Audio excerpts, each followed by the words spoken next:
Bon, alors, bilan d'énergie au cours de la charge d'un condensateur. Donc, on va regarder les échanges d'énergie qu'il va y avoir. Donc, dans notre circuit où nous avons un générateur en série avec un condensateur et une résistance, eh bien, ce qui va fournir l'énergie, ça va être le générateur. Ce qui va consommer de l'énergie, ça va être le condensateur et la résistance. Alors, on va commencer. Ah oui, d'accord. Ok. J'augmente le son. Euh,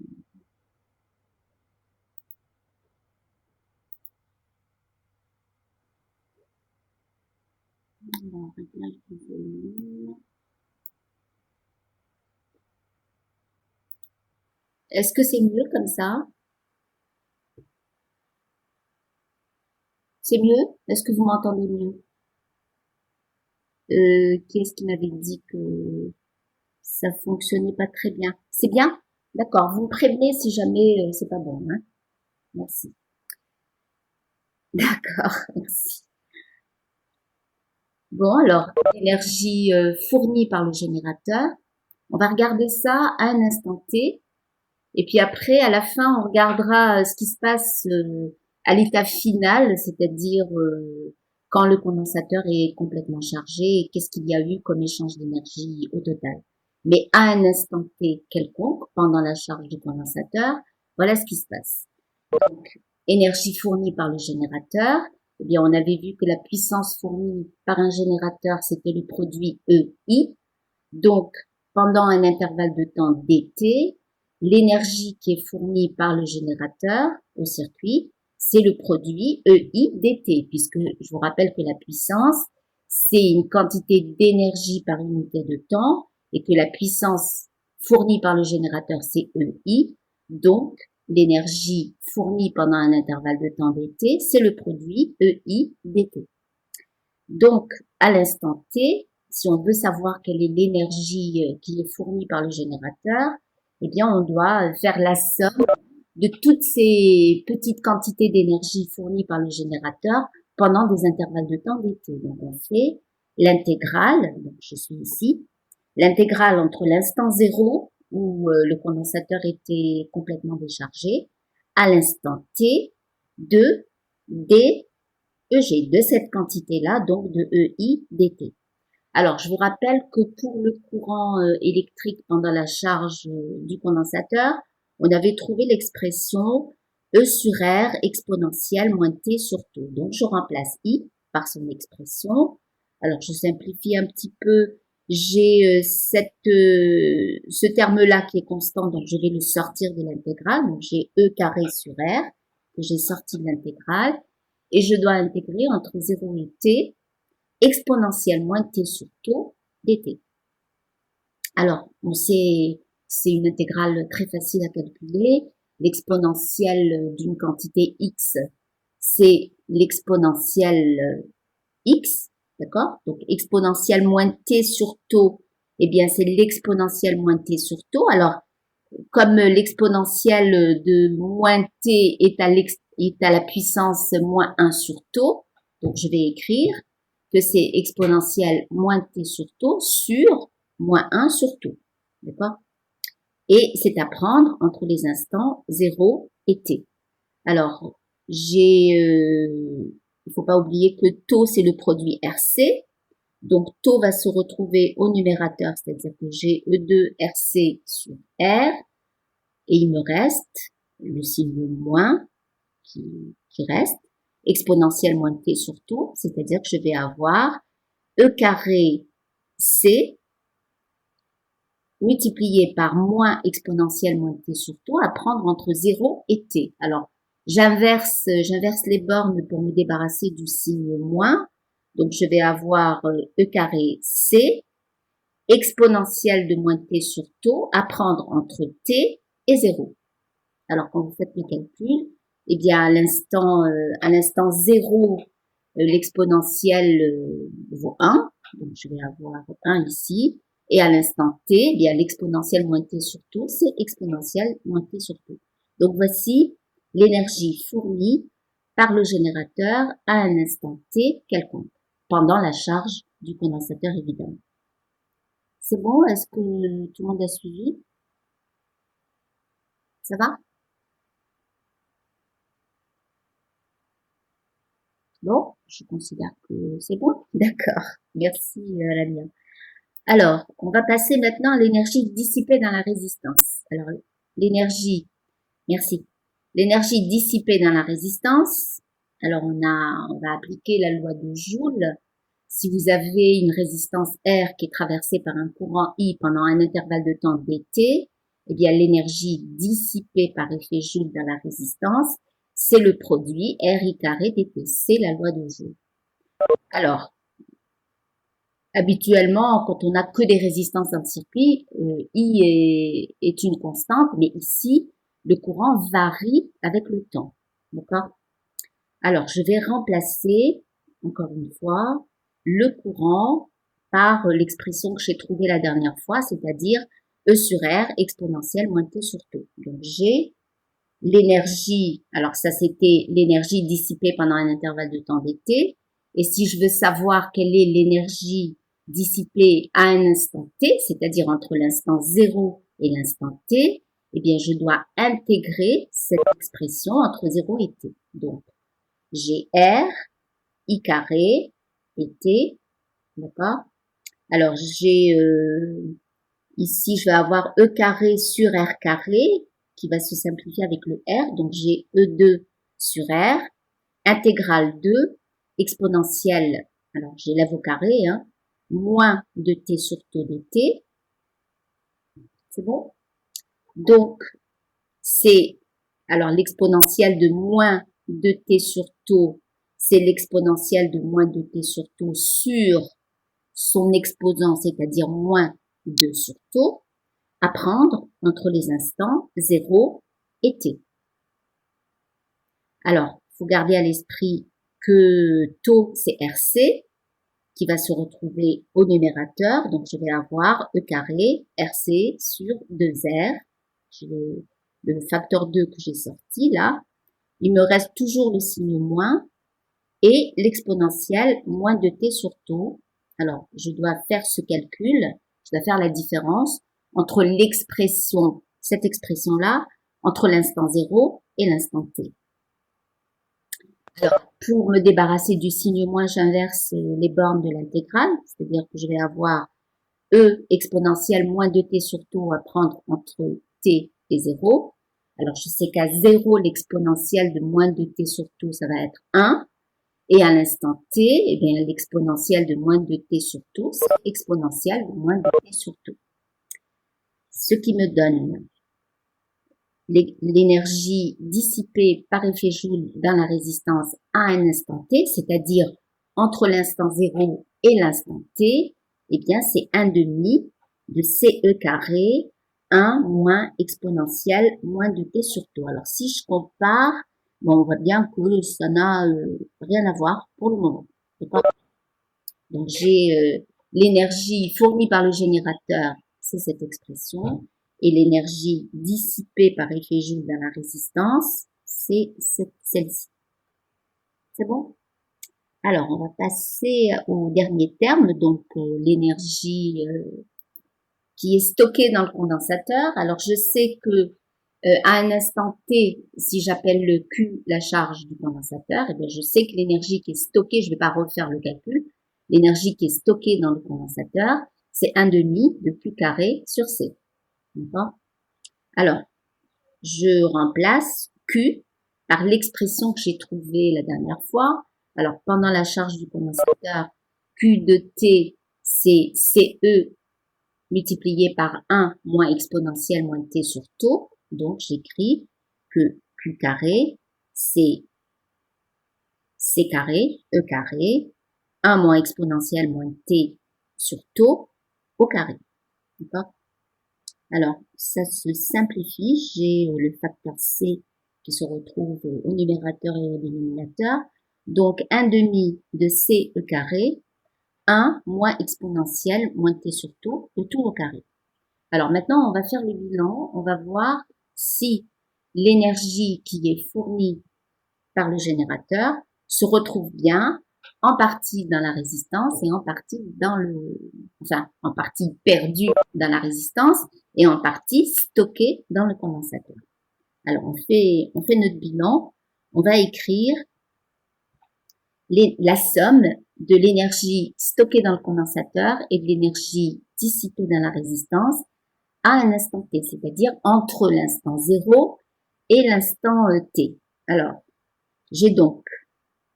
j'ai trouvé un demi de CE carré 1 moins exponentielle moins t sur tout le tout au carré pour l'énergie stockée dans le condensateur.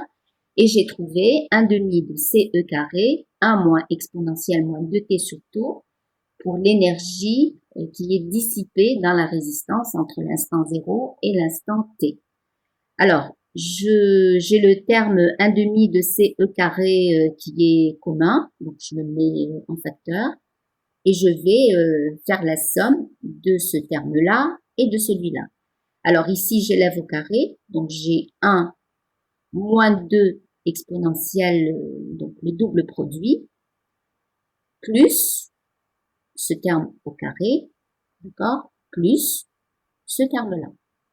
Alors, on constate que j'ai 1 plus 1, donc 2.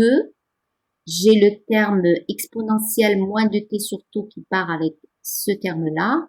Et tout ce qui va me rester, c'est, alors, la somme de ces deux termes qui vaut 2, moins 2 exponentielle moins t sur tout. D'accord?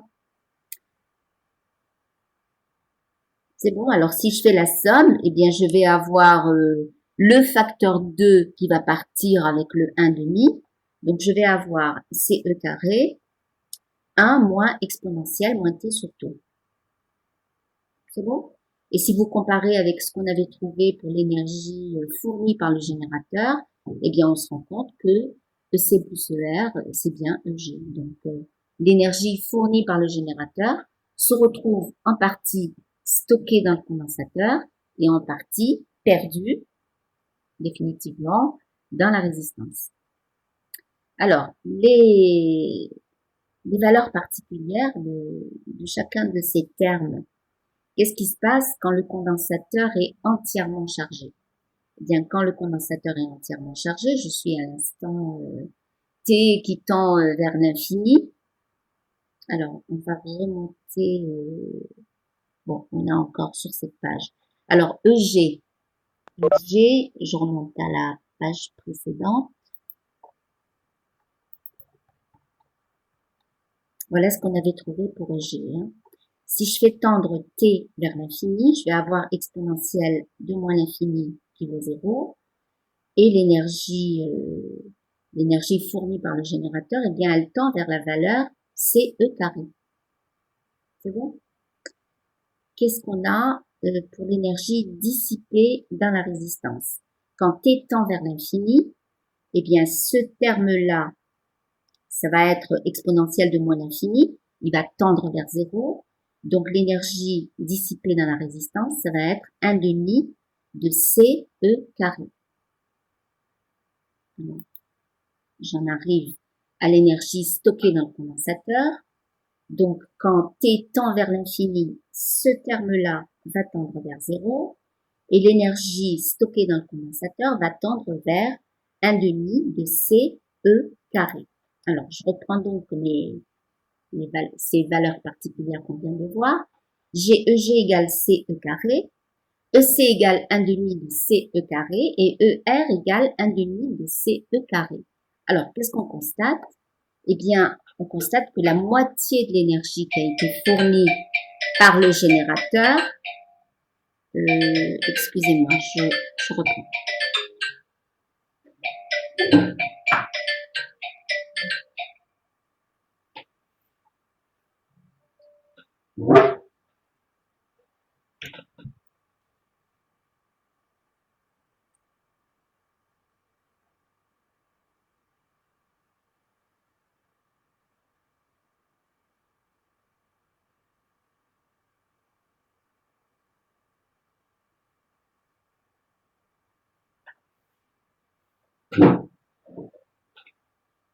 Bon, c'est bon. Alors, on constate donc que la moitié de l'énergie qui est fournie par le générateur, eh bien, elle a été perdue sous forme de chaleur dans la résistance. D'accord. Alors, attention, ce n'est pas vrai à n'importe quel instant. Hein. On est bien vu quand on regarde les expressions que c'est pas à n'importe quel instant T, l'énergie n'est pas partagée à part égale. Hein. Il y a des moments où elle est plus grande dans le condensateur, des moments où elle est plus grande dans la résistance. Donc, ce n'est qu'à l'instant final, quand le condensateur est entièrement chargé et que vous faites le bilan, que vous vous rendez compte que ce qu'il faut comme énergie pour charger le condensateur, eh bien, c'est le double de ce qui va être stocké dans le condensateur. C'est-à-dire que l'énergie, le générateur, ce qui va fournir comme énergie, eh bien, ça va être CE carré, mais ce qui va être stocké dans le condensateur, ça ne sera que la moitié de cette quantité d'énergie, puisque l'autre moitié sera perdue dans la résistance. Voilà. Alors, le chapitre 5 est fini. J'attends vos questions avant de passer aux révisions.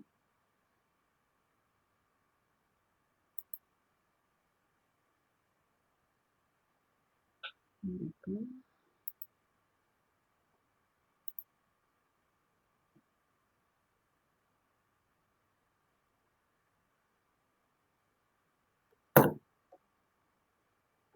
Alors, j'ai une question. Alors, perdu, qu'est-ce que vous voulez dire par là, Bundawi? Qu'est-ce que vous voulez dire par là? Perdu, comme effet Joule. Oui, c'est perdu, hein. Perdu, perdu. C'est-à-dire que on a de l'énergie qu'on peut récupérer dans le condensateur, qui est de l'énergie électrique qui va pouvoir servir à autre chose. D'accord? On va pouvoir l'utiliser dans le circuit. Ça va pouvoir produire un courant électrique, mais l'énergie qui a été perdue dans la résistance, vous ne pourrez jamais la récupérer, sauf sous forme de chaleur dans l'environnement de la résistance. Mais c'est pas quelque chose qui va pouvoir être restitué dans le circuit, d'accord? Alors que le condensateur, une fois qu'il a été chargé, qu'il contient cette énergie électrique, et bien cette énergie électrique, vous allez pouvoir l'utiliser ailleurs dans le circuit. C'est-à-dire, vous avez une certaine quantité d'énergie qui est stockée dans le condensateur et qui va pouvoir être utilisée pour servir à une transformation quelconque dans le circuit. Mais ce qui est perdu dans la résistance est définitivement perdu. Est-ce que j'ai répondu à votre question, Bundavi? Je sais pas. Comme j'ai pas compris votre, d'accord. Oui, j'avais pas compris votre question, donc. Alors, on n'avait pas dit avant. Oui,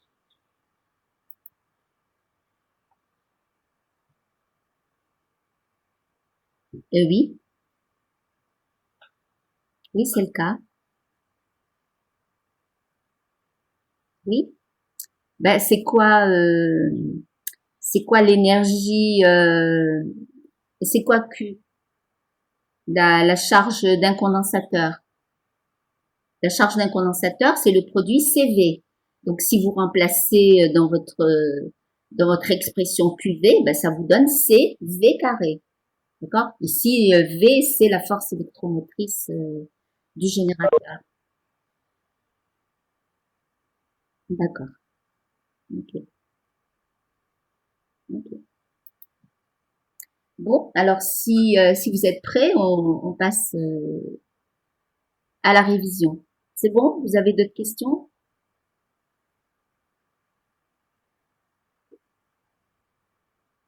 Ok.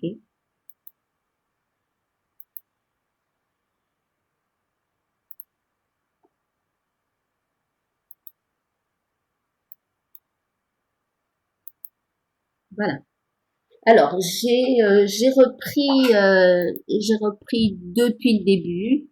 Ça peut pas faire de mal de faire une petite révision aussi sur les charges ponctuelles. D'accord? Faut bien qu'on parte de quelque chose, donc j'ai repris du début. Alors, déjà, la notion de champ. Alors, qu'est-ce que c'est que le champ électrique? Alors, une charge électrique va créer autour d'elle un état physique qui va consister à repousser les charges de même signe et attirer les charges de signe contraire avec une force qui est donnée par la loi de Coulomb et qui est F égale K, alors le produit de la charge qui exerce la force par la charge qui subit la force, divisé par R carré, R étant la distance entre les deux charges, alors multiplié par le vecteur unitaire U. Alors ça, c'est donné par la loi de Coulomb. Et cet état physique qui consiste à soit attirer, soit repousser les autres charges pour une charge grand Q donnée, eh bien c'est un petit peu, si vous voulez mieux cerner cette notion de champ, on va faire une analogie avec ce qui se passe autour de la Terre qui crée ce qu'on appelle un champ gravitationnel. Alors, ce champ gravitationnel, il consiste à faire quoi? Il consiste à attirer toutes les autres masses vers la Terre. D'accord? Sauf que vous ne pouvez vous rendre compte de cet état, c'est-à-dire cet état physique qui consiste à attirer les autres masses, et bien que si vous voyez une masse dans ce champ gravitationnel. Alors, vous voyez les objets tomber, ça, c'est une manifestation de ce champ de gravitation. Quand vous lancez un projectile, eh bien, il retombe toujours vers la Terre, sauf si vous lui avez donné une vitesse suffisante pour le libérer de l'attraction terrestre. Mais en tout cas, cet état que crée la Terre autour d'elle et qui consiste à attirer les autres masses, vous ne pouvez le voir que s'il y a des masses qui sont attirées par la Terre. Eh bien ici, c'est un petit peu pareil. Le champ électrique, il existe dès que vous avez une charge. Elle crée autour d'elle cet état physique. Mais vous ne pouvez vous rendre compte de l'existence de cet état physique que si vous mettez d'autres charges à proximité de cette charge. Et vous allez voir ces autres charges soit être repoussées, soit être attirées. Voilà ce que c'est que le champ électrique. Alors, cet état physique, eh bien, on va le décrire d'une certaine façon grâce à un vecteur qu'on va appeler le vecteur champ électrique. Alors, ce vecteur champ électrique, on va le définir à partir de la force qu'exerce la charge Q sur n'importe quelle charge petit q, et on va le définir comme étant la force exercée sur une charge unité, c'est-à-dire on fait comme si cette charge unité, c'était quelque chose de neutre, d'accord? Et si vous prenez une charge unité, eh bien, quand vous calculez le champ qui est produit par la charge grand Q sur cette charge unité, eh bien, c'est comme si cette charge unité était transparente, donc ça vous donne une idée de ce champ qui existe, même en l'absence d'autres charges. Donc, le champ électrique, on l'obtient en écrivant que c'est la force exercée par la charge grand Q sur une charge par unité de charge, donc on divise par Q, et on obtient cette expression KQ sur R carré. Alors, R étant la distance entre la charge grand Q et le point M où on va calculer ce champ. Alors, au point M, il n'y a pas obligatoirement une charge. Je vous rappelle que le champ électrique existe même s'il n'y a pas d'autres charges à proximité. Donc, en un point M où il n'y aurait rien, en absence de charge, eh bien, on va pouvoir définir le champ électrique E produit par la charge Q. Alors, évidemment, il est question de charge ponctuelle ici pour le moment, hein, c'est-à-dire un objet qui a des dimensions très petites par rapport à la distance R et qu'on va pouvoir assimiler à un point. C'est ça la charge ponctuelle. Alors, je vous ai dessiné les deux possibilités. Si la charge Q est positive, alors vous regardez ce terme-là, ce facteur va être positif, ça veut dire que le vecteur E a même direction et même sens que U, d'accord? Donc ça vous donne cette figure-là. Maintenant, si Q est négative, vous allez avoir ce facteur-là qui va être négatif. Donc, le vecteur E est de même direction que U, mais de sens opposé à U. Donc, vous avez ici un champ répulsif et là un champ attractif. Ça va jusque-là? Alors, on va passer au potentiel. Alors, toute charge petit q qui se trouve située à une distance r de grand Q possède de par sa position une énergie potentielle électrique. Alors, cette énergie potentielle électrique, c'est K multiplié par le produit des deux charges divisé par R plus une certaine constante parce que l'énergie potentielle est toujours définie à une constante près.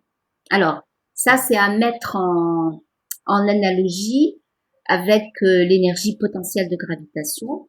Quand vous avez un objet qui se trouve à proximité de la Terre, eh bien, il a, grâce à cette position, une énergie potentielle de gravitation.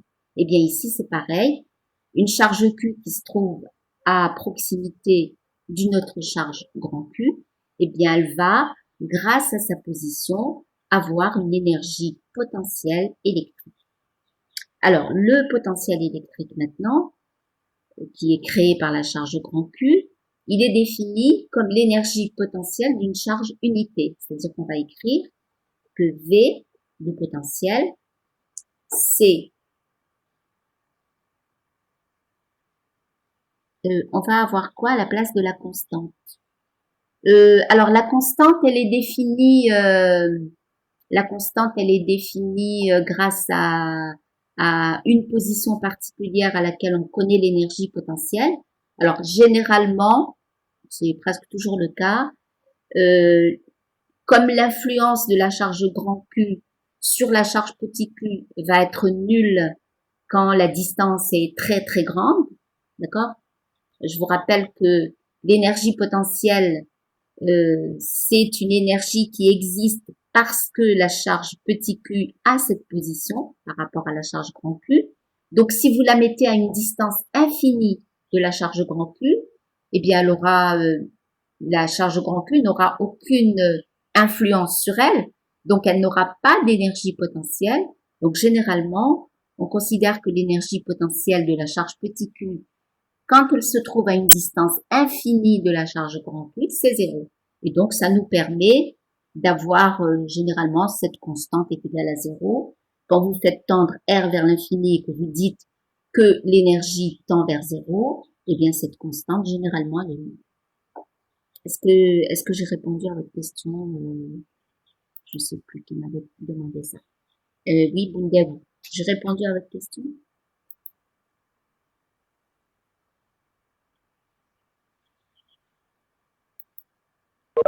D'accord. Ok. Bon, très bien. Alors, donc le potentiel, c'est l'énergie potentielle d'une charge unité qui se trouverait à la distance petit r de la charge grand Q, et c'est défini par l'expression Kq sur R plus constante. Alors, relation entre le champ et le potentiel. Alors, il se trouve que la force électrique qui est définie ici par la loi de Coulomb, eh bien, cette force, elle appartient à une catégorie de forces qui sont dites forces conservatives ou forces dérivant d'un potentiel. Alors, ce qu'elles ont de particulier, ces forces qui dérivent d'un potentiel, c'est que leur travail est opposé à la variation d'énergie potentielle. C'est-à-dire que si vous écrivez leur travail élémentaire, FDL, eh bien, c'est égal à moins la variation d'énergie potentielle que vous avez quand vous effectuez le déplacement dl. C'est-à-dire si vous écrivez que dl c'est le vecteur qui va d'un point M à un point M', eh bien, vous allez avoir l'énergie potentielle au point M' moins l'énergie potentielle au point M qui va être égale à moins ce travail. D'accord? Donc, si je réécris ça, F, le produit scalaire F, M, M' est égal à l'énergie potentielle au point M moins l'énergie potentielle au point M'. C'est-à-dire que j'ai inversé. Ici, je suis allé de M à M'.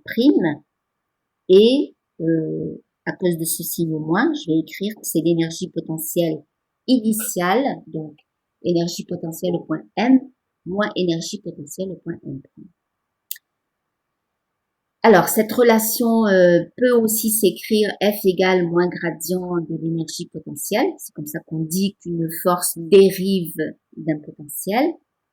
Et comme la force est égale à QE, puisque E a été défini comme le rapport F sur Q, et que l'énergie potentielle c'est QV, puisque V a été défini comme étant le rapport EP sur Q, eh bien je vais à la place, alors si je prends cette expression-là, à la place de F, je vais mettre QE, d'accord? Et à la place de EP, je vais mettre QV. Donc je vais retrouver la charge des deux côtés et je vais pouvoir écrire que dV c'est moins EDL, d'accord? C'est-à-dire si je fais le produit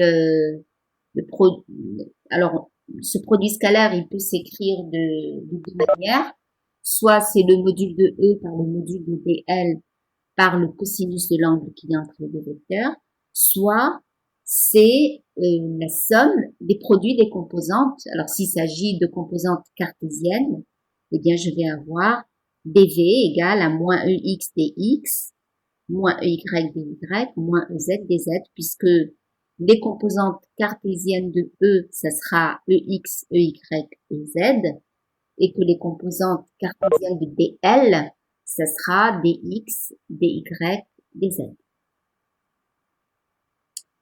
Alors, donc, si on adopte cette expression-là, eh bien, j'ai dv égale moins ex dx, moins y dy, moins ez dz. Par contre, si on adopte cette forme-là, eh bien, ça revient. L'opérateur gradient, eh bien, c'est un opérateur qui permet à partir d'une grandeur scalaire de fabriquer en quelque sorte une grandeur vectorielle. Donc ça va nous permettre de passer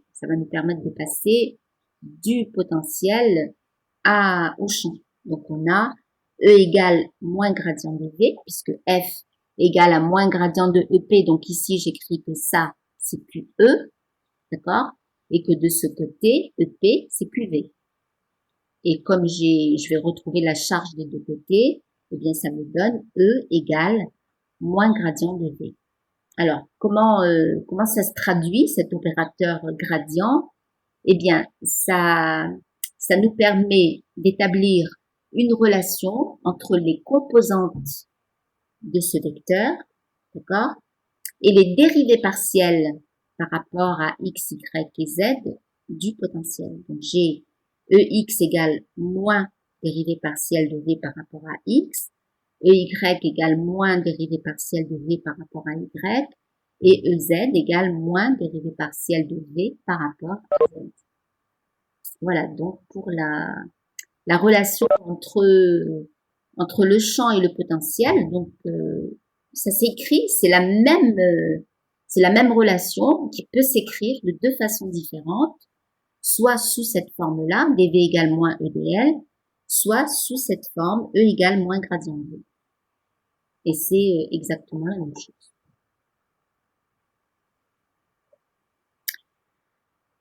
Alors, j'ai pas compris la question. Alors, dl, c'est là où le champ se trouve en quelque sorte. Alors, dl, c'est, j'aurais peut-être dû faire un dessin.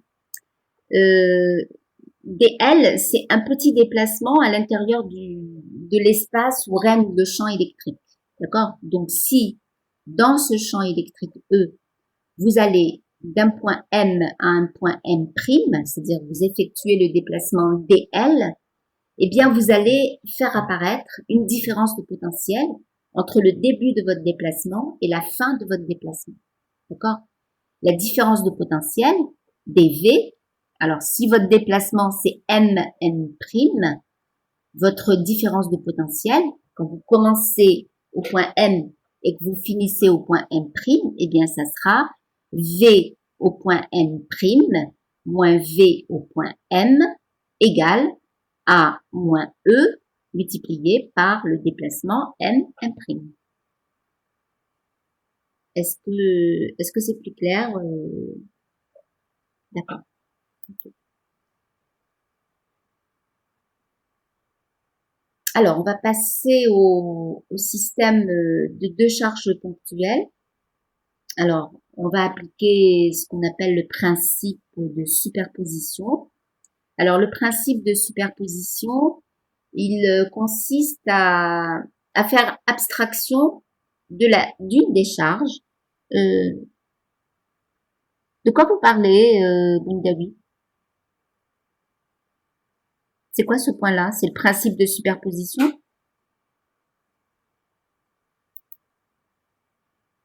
Qu'est-ce que vous n'avez pas compris? La relation entre le champ et le potentiel. Et c'est parce que j'ai vu que vous étiez déconnecté. Donc vous avez perdu le fil. Bon, je reprends. Alors, vous avez cette relation dV égale à moins EDL.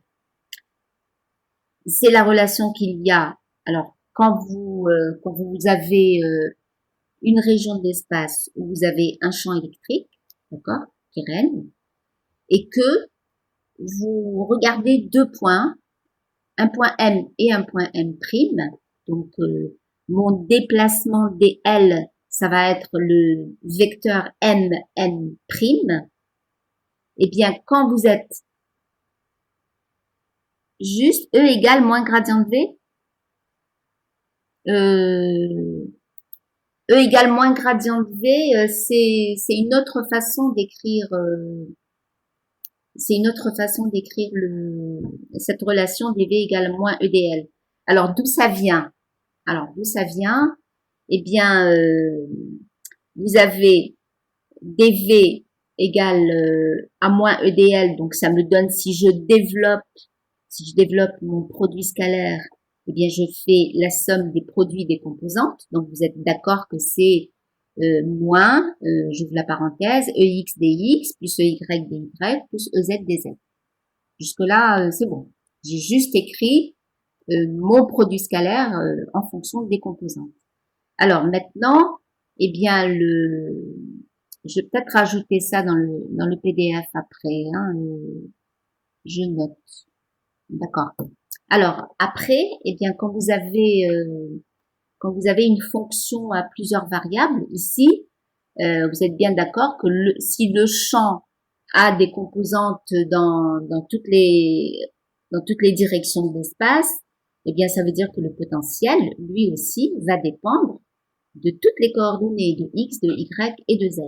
Donc, si j'écris la différentielle totale de dv, eh bien je vais avoir dv. Alors la définition de la différentielle totale, c'est que c'est la dérivée partielle de v par rapport à x multipliée par dx, plus la dérivée partielle de v par rapport à y multipliée par dy, plus la dérivée partielle de v par rapport à z multipliée par dz. Et quand vous identifiez les deux expressions, eh bien ça vous donne l'égalité entre moins ex et dv sur dx, l'égalité entre moins ey et dv sur dy, et l'égalité entre moins ez et dv sur z.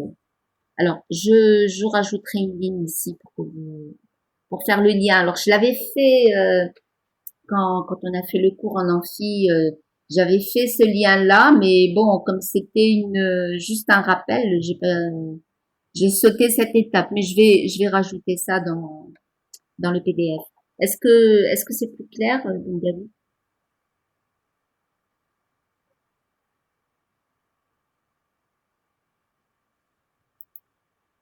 Il est toujours là?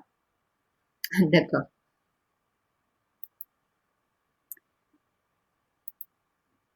Ok. Bon, alors on passe au système de deux charges ponctuelles.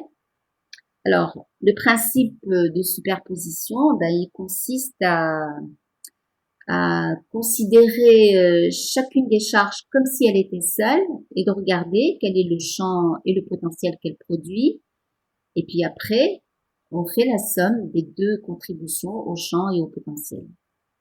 C'est-à-dire que à chaque fois, quand vous avez deux charges, ben vous faites abstraction de la deuxième charge comme si elle n'existait pas. Vous calculez le champ et le potentiel de la première charge en un point donné. Et puis ensuite, vous faites comme si la première n'existait pas et vous regardez ce que la deuxième charge va créer comme champ et potentiel. Et puis après, au même point évidemment. Et puis après, vous faites la somme des deux champs et des deux potentiels. Voilà. Alors maintenant, on passe à la généralisation du principe de superposition. Donc, si vous avez n charges ponctuelles, vous faites la somme des n champs et la somme des n potentiels. D'accord? Maintenant, bon, on en arrive au point qui vous posait problème. C'est le cas d'une distribution continue de charges. Alors déjà, qu'est-ce que c'est qu'une distribution continue de charges? C'est quand vous avez un objet qui n'a pas des dimensions qui sont négligeables par rapport à la distance à laquelle vous allez chercher le champ et le potentiel, et donc que cet objet est chargé et que la localisation des charges sur cet objet n'est pas discrète, c'est-à-dire que vous ne pouvez pas distinguer les charges les unes des autres, c'est-à-dire que les charges sont réparties de manière continue sur cet objet. Alors quand je dis qu'elles sont réparties de manière continue, ça ne veut pas dire qu'elles sont réparties de la même manière, mais ça veut dire que vous ne pouvez pas distinguer les charges les unes des autres, c'est-à-dire que vous ne pouvez pas les isoler les unes des autres, elles sont juxtaposées les unes à côté des autres. Alors, comment on fait pour traiter une distribution continue de charges? Eh bien, on divise la charge totale en petits éléments de charge, donc des éléments de charge très petits. Alors, de sorte que si je fais la somme de tous les éléments de charge, je retrouve ma charge totale. D'accord? Donc, j'ai un objet qui a une charge totale qui vaut Q, et je vais le diviser en petits éléments de charge.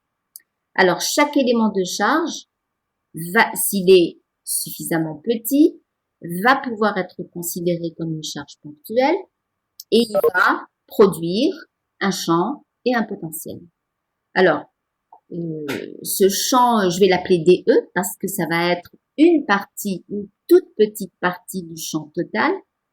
Et ce potentiel, je vais l'appeler DV parce que ça sera une toute petite partie du potentiel total.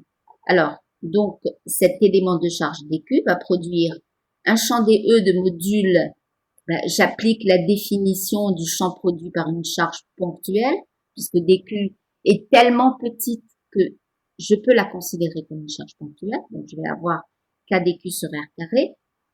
Et le potentiel que produit cette charge DQ, eh bien, ce sera KDQ sur R. J'applique la définition du potentiel créé par une charge ponctuelle, puisqu'ici, DQ est tellement petite que je peux la considérer comme une charge ponctuelle. Alors, le principe de superposition, eh bien, dans ce cas, j'aurais pas une somme discrète comme ici, parce que je vais avoir un très très grand nombre de charges ponctuelle, c'est-à-dire que je vais avoir la limite de cette somme-là quand n tend vers l'infini, eh bien la limite de cette somme-là quand n tend vers l'infini, c'est l'intégrale des dE. Alors, intégrale des dE, c'est au sens somme de tous les dE. D'accord? Et V, le potentiel total, ça sera l'intégrale de dV, c'est-à-dire la somme de tous les petits potentiels que vont produire toutes les petites charges dQ que j'aurais trouvé quand j'aurais découpé mon objet en petits éléments de charge dQ. Voilà. Alors, la difficulté dans ce cas-là, c'est que l'intégrale de DE, c'est une opération vectorielle et qu'on ne sait pas intégrer un vecteur. Alors, on sait, en tout cas, on ne sait pas faire l'opération directement, mais on sait faire ça composante par composante. C'est-à-dire que si on a des composantes cartésiennes, eh bien, on va définir des composantes cartésiennes pour DE, c'est-à-dire que je vais écrire que DE aura une composante suivant l'axe OX, une composante suivant l'axe OY et une composante suivant l'axe OZ.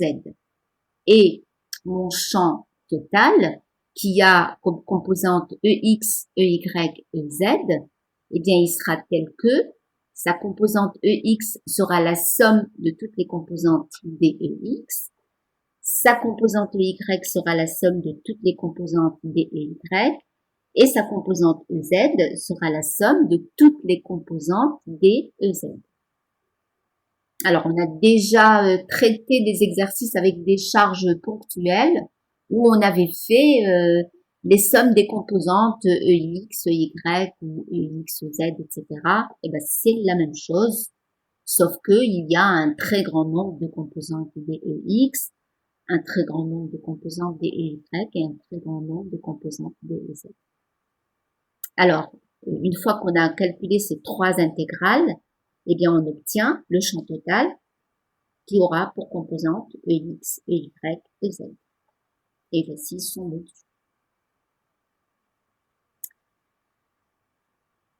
Alors, il peut arriver que pour des raisons de symétrie, eh bien, on n'ait pas besoin de calculer ces trois intégrales. C'est-à-dire s'il y a une symétrie par rapport à l'axe, je sais pas, l'axe OY, eh bien, il est possible qu'on ait à calculer que la composante OY. Alors, c'est pour ça que c'est très très utile de bien repérer quelles sont les symétries pour savoir quelle est la composante qui va être nécessaire de calculer et la composante qu'on n'a pas besoin de calculer parce que de toute façon, elle sera nulle pour des raisons de symétrie. Ça va jusque-là?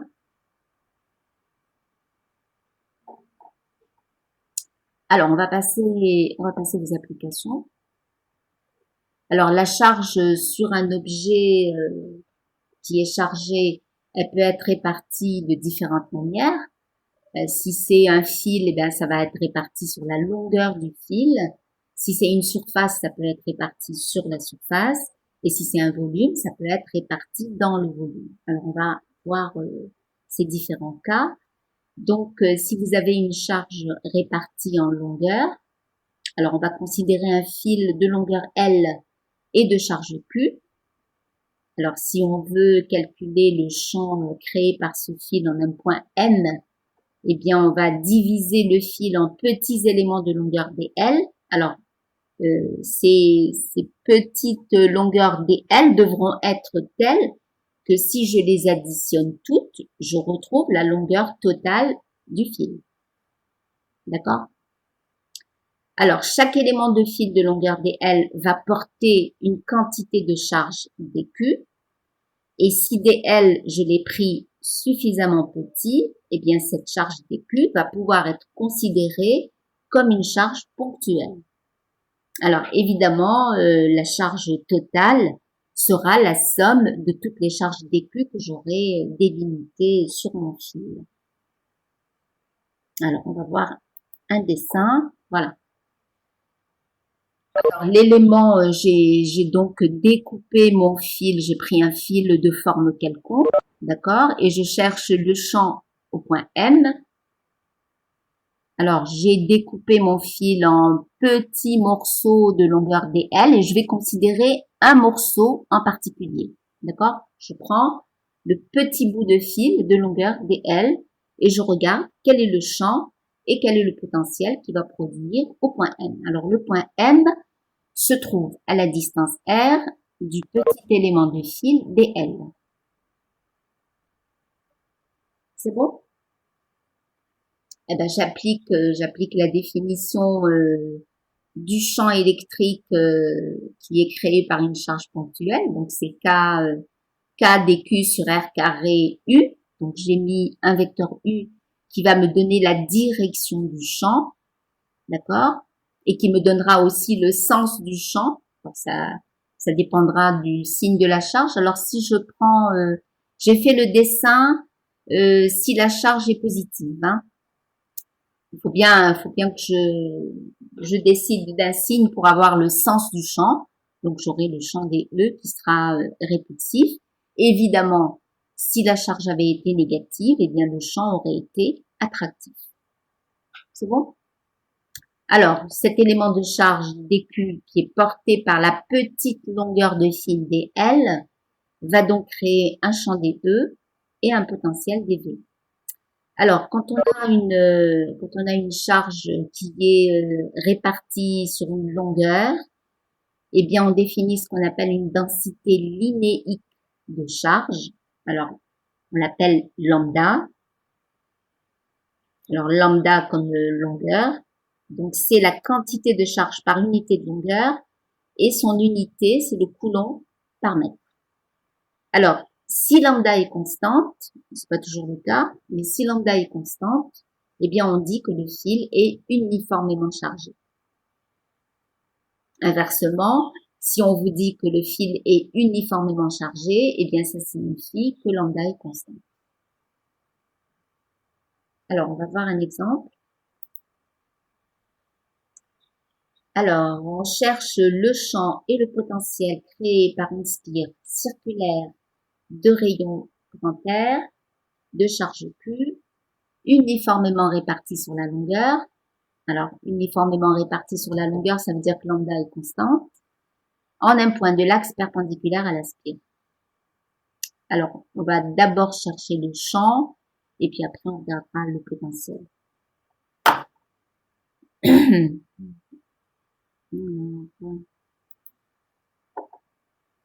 Alors, recherche, première étape, donc recherche des symétries. Alors, voici donc ma spire. Alors, la charge, elle est répartie. Alors, ce que c'est qu'une spire circulaire, ben, c'est un fil qui a la forme d'un cercle. Et la charge va être répartie sur toute la longueur du fil. Alors, j'ai donc ma spire qui se trouve dans le plan X ou Y, dans un plan horizontal, et je cherche le champ et le potentiel sur l'axe OZ qui est perpendiculaire au plan de la spire, donc c'est bien perpendiculaire aux axes OX et OY. C'est bon? Alors, j'ai fait une vue de dessus. L'axe OZ, il est pointé vers vous, il sort de l'écran et il est dirigé vers vous. Les Z positifs sont vers vous et les Z négatifs sont vers l'arrière de l'écran. Alors, recherche des symétries. Eh bien, on va prendre un élément de longueur DL, d'accord? Et on va regarder quel est le champ qu'il produit. Alors, cet élément de longueur DL au point M, eh bien, il va produire un champ DE, qui est ici en rouge, d'accord? Que je vais pouvoir décomposer en une direction horizontale, donc ça va être la composante DE horizontale, et une composante verticale que je vais appeler DEZ. D'accord? Alors, sur une spire circulaire, quelle que soit le petit morceau de fil de longueur DL que vous allez choisir, il aura toujours un symétrique par rapport à l'axe Z. Donc, ce symétrique, je vais l'appeler DL', d'accord? Vous voyez sur la vue du dessus, il est juste en face.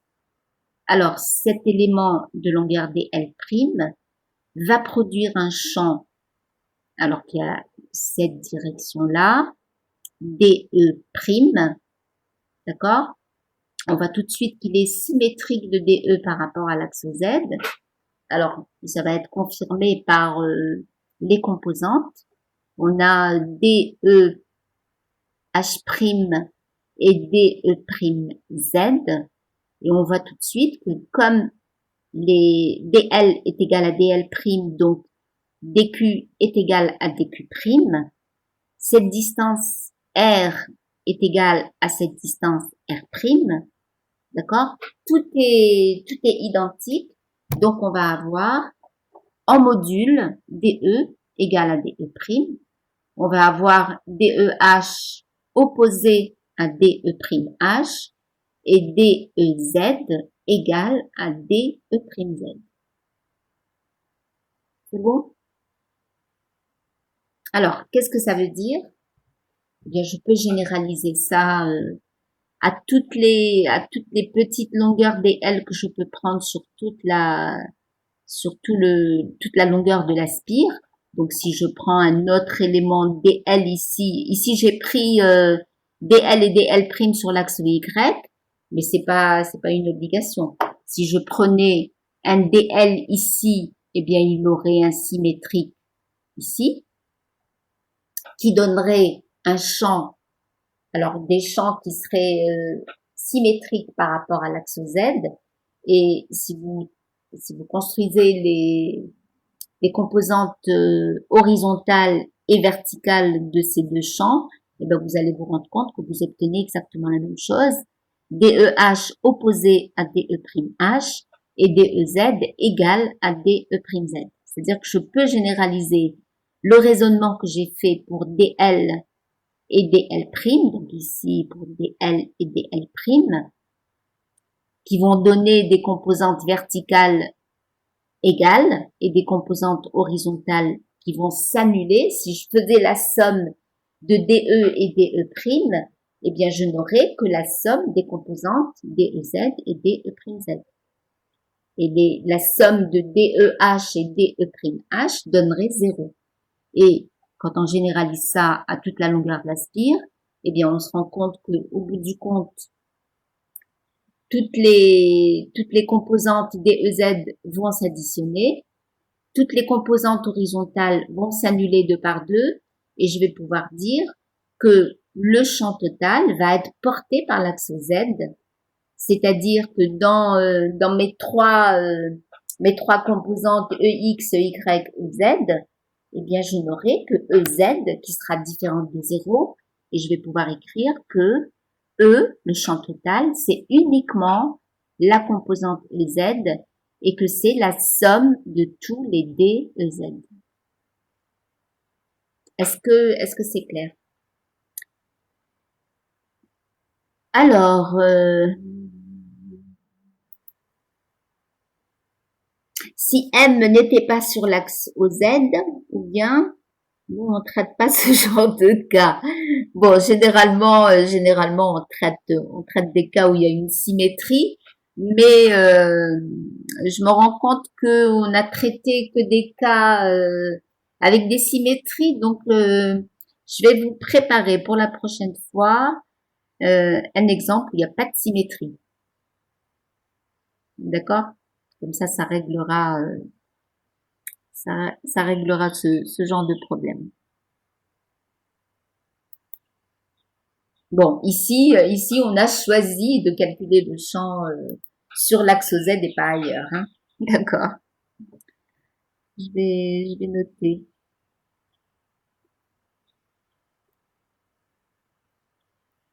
Ok. Alors, donc, on vient de vérifier qu'on a une seule composante à calculer, c'est la composante Z. Donc, ma priorité, ça va être de trouver l'expression de DEZ. Alors, pour avoir DEZ, eh bien, il faut que je refasse mon dessin. J'ai donc DE, d'accord, produit par la charge qui se trouve sur cette petite longueur DL, d'accord. Donc, j'ai DE qui a pour composante DEH et DEZ. Et moi, je n'ai besoin que de DEZ puisque le champ total, c'est uniquement la composante EZ. Alors, j'écris donc ce que c'est que DEZ par rapport à DE. Alors, d'un point de vue géométrique, qu'est-ce que je constate? Que DEZ, c'est la projection de DE sur l'axe Z. Je définis ici un angle θ et je vais dire que DEZ, c'est DE cosinus θ. D'accord? Donc, j'ai DEZ égale DE cosinus θ. Je vais maintenant écrire ce que c'est que DE. Alors, DE, je l'ai défini tout à l'heure, c'est K dQ sur R carré. Je fais comme si dQ était une charge ponctuelle. Et j'applique la définition du champ créé par une charge ponctuelle. Donc, K dQ sur R carré. dQ est porté par la petite longueur dl, donc je dis que c'est lambda dl, puisque lambda est égal à dQ sur dl. Si je connais la longueur dl, alors je connais la quantité de charge dQ. Et je dis que c'est lambda dl. Alors maintenant, ben qu'est-ce que c'est que R carré? Bien, on regarde notre dessin. La distance R, c'est la distance entre l'élément de longueur dl et le point M, d'accord? Eh bien, si je regarde ce triangle rectangle, eh bien, j'ai R carré égale à Z carré plus grand R carré.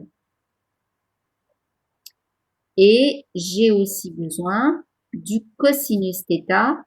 Alors, le cosinus θ, alors, j'ai l'angle θ ici, mais je le retrouve aussi ici. D'accord? Donc, je vais essayer de trouver le cosinus θ en fonction des différentes longueurs que j'ai définies ici. Eh bien, l'angle θ étant là, son cosinus, ça va être Z sur R, c'est-à-dire Z sur racine de R carré plus Z carré. Donc, cosinus θ égale à Z sur racine de R carré plus Z carré.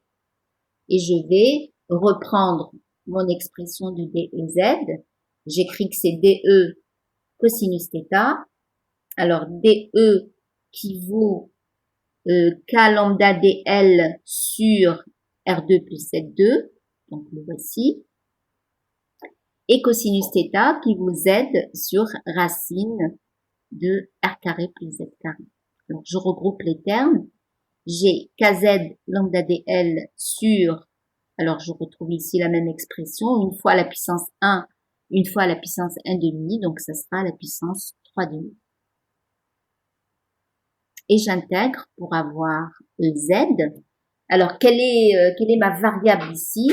Eh bien, ma variable, c'est la longueur du fil.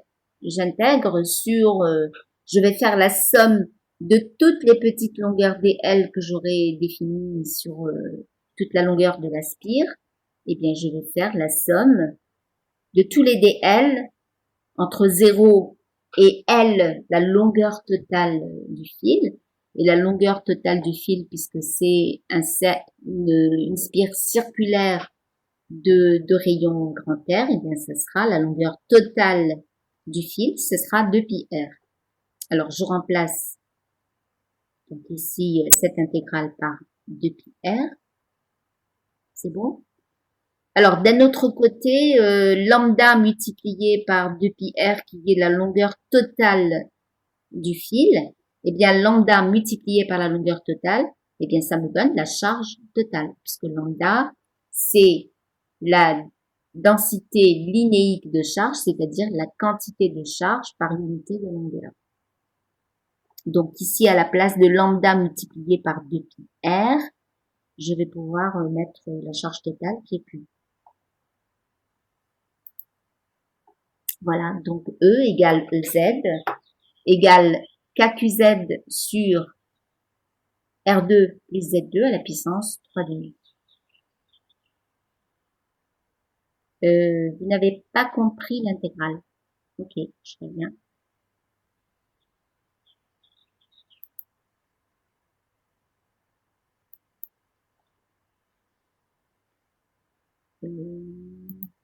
Voilà.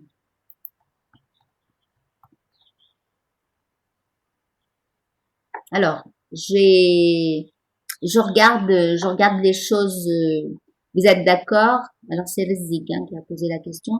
Vous êtes d'accord que EZ, ça va être l'intégrale des DEZ, c'est-à-dire que je vais faire la somme de tous les DEZ pour avoir EZ. D'accord? D'accord? Donc, je dois intégrer cette quantité-là, d'accord? De manière à avoir la totalité de la charge pour avoir EZ. D'accord? Alors, je regarde quelles sont les variables dans cette expression. C'est ça que je vais intégrer. Alors, G, K, c'est une constante. Z, c'est la coordonnée du point M sur l'axe Z. À partir du moment où vous avez décidé de chercher le champ en ce point, ben vous avez fixé la valeur de Z. D'accord? Donc, c'est une constante. R, c'est le rayon de la spire. À partir du moment où vous avez défini cette spire, ben vous avez fixé son rayon. Et Z, pareil, qui est le même Z qu'au numérateur. Hein. Donc, quand vous regardez, alors lambda, on vous dit que la densité de charge est constante, donc c'est quelque chose de constant. C'est-à-dire que quand je vais vouloir intégrer cette expression, eh bien, je me rends compte que la seule variable qu'il y a dedans, c'est dl. C'est bon? Donc, j'ai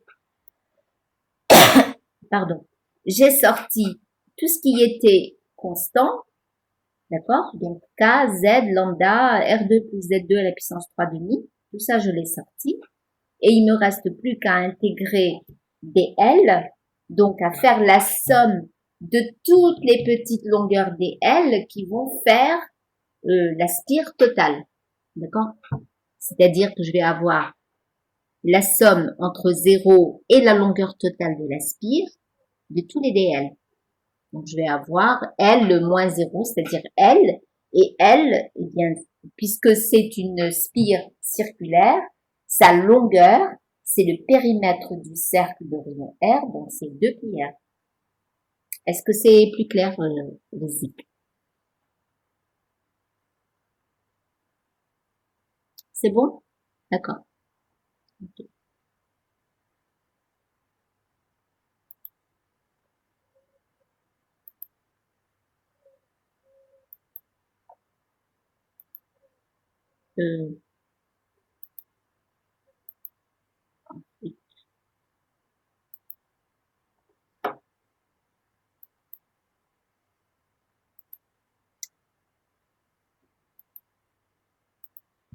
Alors, on en était arrivé là, E égale EZ égale à KQZ sur R2 plus Z2 à la puissance 3,5. Alors, la remarque à propos du signe de E, c'est que ce soit Q ou Z, ce sont des grandeurs algébriques. D'accord? La charge, elle peut être ici dans les dessins, j'ai pris une charge positive pour pouvoir représenter le champ, mais la charge, elle peut être positive ou négative, et Z peut être positif ou négatif, c'est-à-dire que mon point M, il peut se trouver en haut, au-dessus de la spire, c'est-à-dire pour des Z positifs, ou en dessous de la spire pour les Z négatifs. Donc, cette quantité-là, le produit QZ, est une grandeur algébrique. Donc, E, je regarde le reste, hein, j'ai K qui est positif, cette quantité qui est toujours positive, à la puissance 3,5, elle sera toujours positive. Donc, le signe de E va dépendre du signe du produit QZ. Alors, on regarde. si la charge était positive. D'accord? E sera positif pour Z positif. Hein, si Q est positive, hein, ça dépendra que du signe de Z. Donc, ça sera positif si Z est positif et négatif si Z est négatif. C'est-à-dire que mon champ, si la charge est positive, il serait vers le haut. Donc, il a une mesure algébrique positive. Ça veut dire qu'il est dans le sens du vecteur K, le vecteur unitaire K. Donc, il est dans le sens positif. Et dans le sens négatif, si Z est négatif. Alors, on voit bien que avec une spire qui est chargée positivement, j'ai bien un champ qui est répulsif. Et c'est parfaitement normal. Maintenant, si la charge est négative, eh bien les choses vont être inversées. Si la charge est négative, alors je vais avoir E qui sera, si la charge est négative, il sera positif si Z est négative et négatif si Z est positive. Alors, voilà ce que ça donne. Si la charge est négative, E va être négatif pour Z positif et positif pour Z négatif. Donc voilà ce que ça donne comme champ. On obtient un champ attractif. C'est parfaitement normal. Une charge négative produit un champ qui est attractif. Voilà. Alors maintenant, on passe au calcul du potentiel. Alors le potentiel, eh ben, on a deux façons de le calculer. Soit on fait un calcul direct, c'est-à-dire en prenant le petit potentiel que va produire un petit élément de charge dQ, et après on intègre pour avoir le potentiel, ou alors on utilise, puisqu'on vient de calculer le champ, la relation qu'il y a entre le champ et le potentiel. Alors on y va. D'abord le calcul direct. Ben, on définit des éléments de charge dQ, donc chacun porté par une petite longueur dl, donc dQ égale à lambda dl. J'écris que dV, c'est K dQ sur R. Alors, je vais reprendre mon dessin. Alors, je vous rappelle que si je cherche le potentiel en ce point, voici ma charge portée par le petit élément de longueur dl.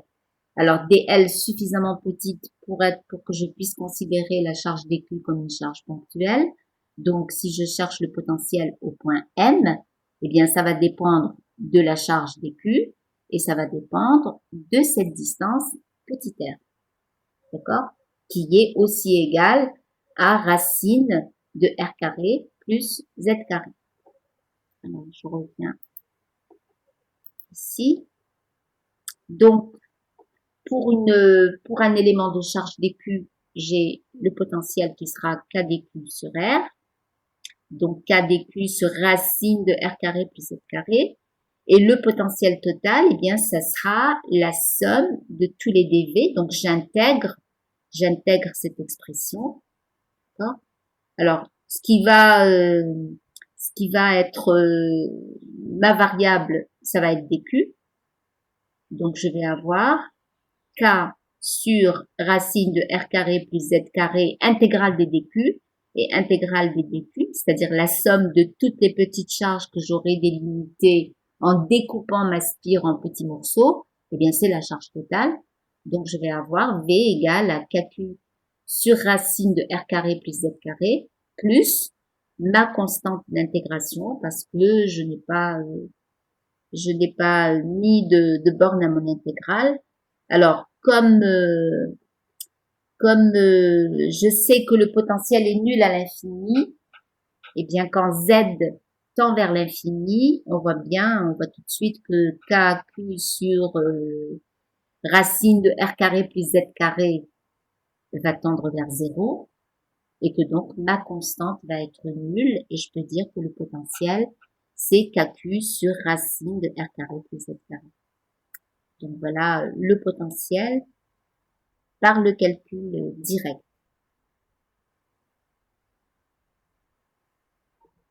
Alors j'en arrive à l'utilisation de la relation entre le champ et le potentiel. Donc j'écris que E égale à moins gradient de V. Comme je n'ai qu'une seule composante, eh bien, je vais pouvoir écrire, j'ai pas besoin d'écrire EX égale à moins dérivée partielle de V par rapport à X. J'ai pas besoin d'écrire EY égale moins dérivée partielle de V par rapport à Y. J'ai juste EZ égale moins dérivée partielle de V par rapport à Z. Et comme V ne dépend que de Z, eh bien, la dérivée partielle de V par rapport à Z, c'est aussi la dérivée tout court de V par rapport à Z. D'accord? Donc, dV égale à moins EZ dz, c'est-à-dire moins E dz. Alors, je reprends l'expression que j'avais obtenue pour E. Donc, ce que je vais avoir à intégrer, c'est l'expression moins KQZ dz sur R2 plus Z2 à la puissance 3 demi. Donc, voici ça, c'est mon dV. Alors, avec le signe moins, évidemment. Et je cherche l'intégrale de ce dV. Alors, on fait un changement de variable. On va appeler U ce qu'il y a à l'intérieur de la parenthèse, c'est-à-dire R2 plus Z2. Et donc, la différentielle de U, alors, la différentielle de U, alors U étant la somme de ces deux termes, la différentielle de U, c'est la différentielle de R carré plus la différentielle de Z carré. Mais comme R est une constante, eh bien, je vais avoir la différentielle de U qui sera égale à uniquement la différentielle de Z carré. Et la différentielle de Z carré, c'est 2Z dz. Ça va? Puisque, alors, pourquoi faire un changement de variable? Eh bien, parce que moi, je sais pas faire cette intégrale directement. Vous savez faire ça directement? KQZ dz sur R2 plus Z2 à la puissance 3 demi, vous savez l'intégrer directement?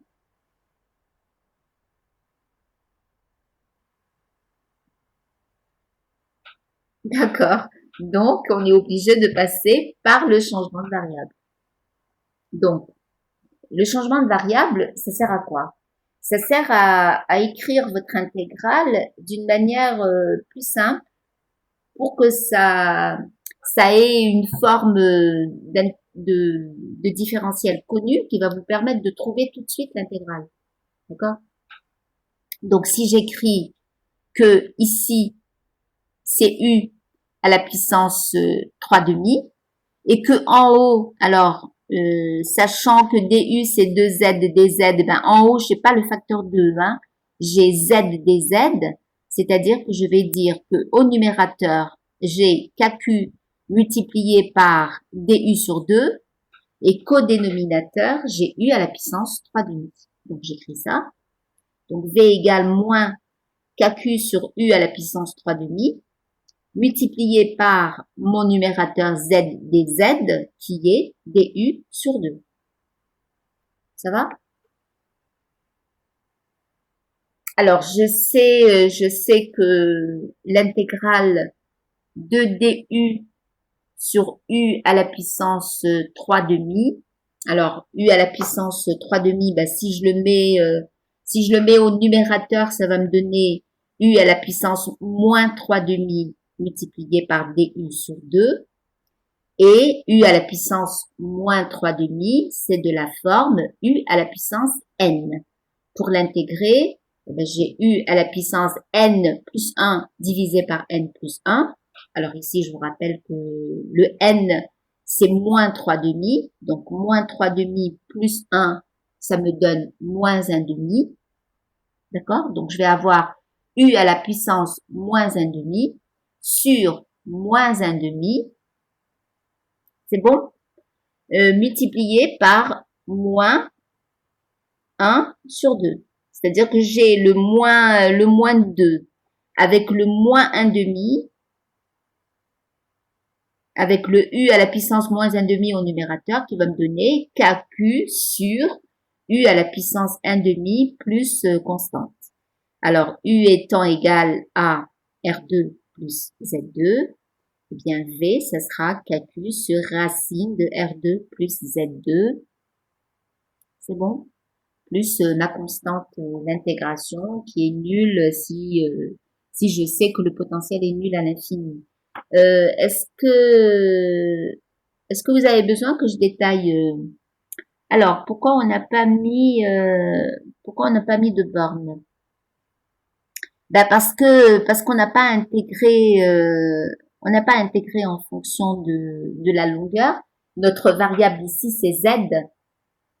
Comment comment choisir les bornes de l'intégrale? Notre notre on cherche à savoir quelle est quand on écrit que dv c'est moins u de z, eh bien on cherche à savoir quelle est la variation du potentiel quand je me déplace sur l'axe z d'une petite quantité des z. D'accord? Comment pour un point m donné, je suis en train de chercher le potentiel en un point m. Comment est-ce que je peux définir des bornes sachant que la variable ici c'est z? Donc on peut pas définir de borne ici. Est-ce que j'ai répondu à votre question, Fessas? C'est bon? D'accord. Alors, si vous avez besoin que je détaille plus, vous me le dites maintenant dans le PDF que je vous enverrai, je détaillerai plus ce calcul. Est-ce que est-ce que c'est assez clair ou vous voulez toutes les étapes de l'intégrale? Vous voulez les étapes? Oui, c'est quoi? Oui, c'est clair ou oui, on veut les étapes du calcul?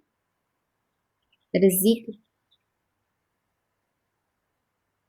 C'est oui pour les étapes. D'accord.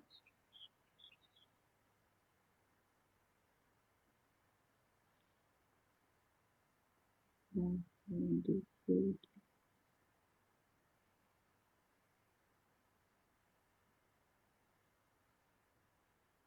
ok. D'accord, je détaillerai plus. Alors, on obtient évidemment le même résultat. D'accord. Et maintenant, si on regarde le signe du potentiel, ben, on constate que le dénominateur est toujours positif. Donc, le signe de V va dépendre du signe de la charge. Donc, le potentiel sera positif quel que soit le signe de Z, donc au-dessus et en dessous de la spire, si Q est positive, et le potentiel sera négatif si la charge est négative, que ce soit au-dessus ou en dessous de la spire. Voilà, je pense qu'on va s'arrêter là, on a déjà dépassé l'horaire.